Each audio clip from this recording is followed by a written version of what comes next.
لوگوں کے اوپر ہے۔ اللہ کے پیغمبر صلی اللہ علیہ وسلم کے پاس بنو تمیم کا وفد آیا اور کہنے لگا جی ہمارا کلچر یہ ہے،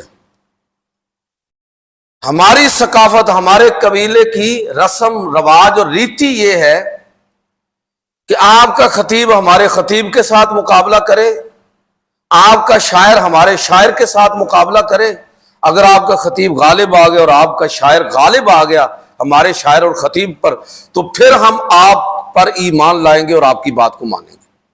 تو اللہ کے پیغمبر صلی اللہ علیہ وسلم نے آگے سے یہ نہیں فرمایا کہ اس کا اسلام کی حقانیت کے ساتھ کیا تعلق، بلکہ آپ نے فرمایا کہ ٹھیک ہے۔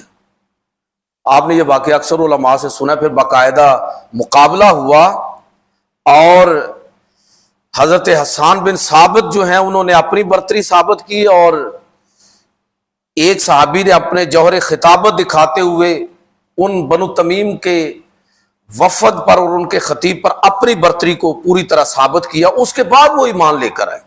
اچھا، یہاں سے کیا بات سمجھ آتی ہے؟ یہ بات سمجھ آتی ہے کہ ثقافت اور کلچر کسی تہذیب کے اندر جب دین کسی علاقے کے اندر داخل ہوتا ہے تو اس کا مطلب یہ نہیں ہے، وہاں کے لوگوں کے اپنے خوش ہونے کے انداز ہیں، اپنی رسم رواج اور ریتی ہے ان لوگوں کی۔ ہر وہ رواج، ہر وہ رسم اگر وہ مذہب کی بنیادی تعلیمات سے ٹکراتا ہو تو وہ تبدیل ہوگا، باقی کے ساتھ مذہب کو کوئی تعلق نہیں ہے۔